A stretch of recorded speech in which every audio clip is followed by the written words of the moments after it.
দর্শক, বাংলাদেশকে নিয়ে চীন এবং যুক্তরাষ্ট্রের একটা প্রতিযোগিতা শুরু হয়েছে। এখন কিছুক্ষণ আগে টেলিভিশনে দেখছি যে রোহিঙ্গা শরণার্থীদের জন্য ৭৩ মিলিয়ন ডলার, মার্কিন ডলার অনুমোদন করছে। আচ্ছা বলেন তো, যেখানে সমস্ত বিশ্বে যত রকম অনুদান সব কাটেল করতেছে, সেখানে রোহিঙ্গাদের জন্য ৭৩ মিলিয়ন অনুদান কেন দিচ্ছে? এর পেছনে গভীর রাজনীতি আছে এবং বাংলাদেশকে মার্কিন যুক্তরাষ্ট্র হারাতে চায় না, কোনোভাবেই বাংলাদেশকে দূরে ঠেলে দিতে চায় না। সেটা জো বাইডেনের সময় যেমন গুরুত্বপূর্ণ, তেমনি একইভাবে গুরুত্বপূর্ণ ট্রাম্পের আমলে। কেন? ভূ রাজনৈতিক গুরুত্ব। বাংলাদেশ এমন একটা পয়েন্টে মার্কিন যুক্তরাষ্ট্রকে এখন মিয়ানমারে ঢুকতে গেলে বাংলাদেশ লাগবে। জাতিসংঘকে যদি মিয়ানমারে ঢুকতে হয় বাংলাদেশ লাগবে। এই করিডোর ভারত দেবে না, একমাত্র দেবে হচ্ছে বাংলাদেশ। সেই কারণে দেখেন এখন এই যে ৭৩ মিলিয়ন মার্কিন ডলার ঘোষণা করলো, সারা বিশ্ব থেকে যেখানে একের পর এক অনুদান প্রত্যাহার করছে, চরমভাবে কাট করতেছে, সেখানে নতুন মার্কিন ঘোষণা গেল। তো এই মার্কিন যুক্তরাষ্ট্র। আবার অন্যদিকে চীন, এইমাত্র কিছুক্ষণ আগে খবর, 2028 পর্যন্ত চীনে শুল্ক ও কোটামুক্ত পণ্য প্রবেশাধিকার পাবে বাংলাদেশ। আরো বাকি আছে দর্শক, আরো বাকি আছে।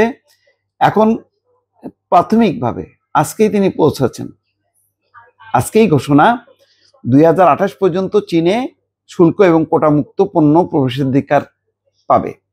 এখনো চীনা প্রেসিডেন্টের সঙ্গে গুরুত্বপূর্ণ বৈঠক আছে, সেই বৈঠকে আরো কিছু জানা যাবে। এখানে বলা হচ্ছে 2028 সাল পর্যন্ত চীনে বাংলাদেশি পণ্য শুল্ক মুক্ত এবং কোটামুক্ত প্রবেশাধিকার পাবে, যা বাংলাদেশের সম্পন্নত দেশ থেকে মধ্যম আয়ের দেশে উত্তরণে 2 বছর পর্যন্ত বহাল থাকবে।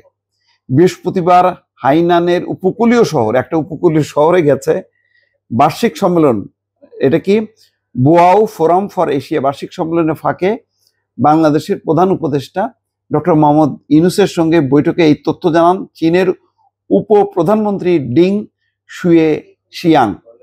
তিনি বলেন, প্রেসিডেন্ট শি জিনপিং আপনার সফরকে অত্যন্ত গুরুত্বপূর্ণ বলে বিবেচনা করছেন। চীন আশা করে অধ্যাপক ইউনূসের নেতৃত্বে বাংলাদেশ সমৃদ্ধি অর্জন করবে। দর্শক, কি বুঝলেন?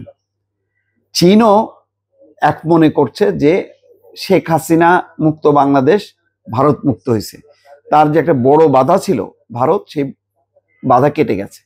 এখন চীন নানাভাবে বিভিন্ন সুবিধা দিয়ে ধারণা করা হচ্ছে যে 2.5 বিলিয়ন মার্কিন ডলার পাইতে পারে বাংলাদেশ এইবারের এই সফরে।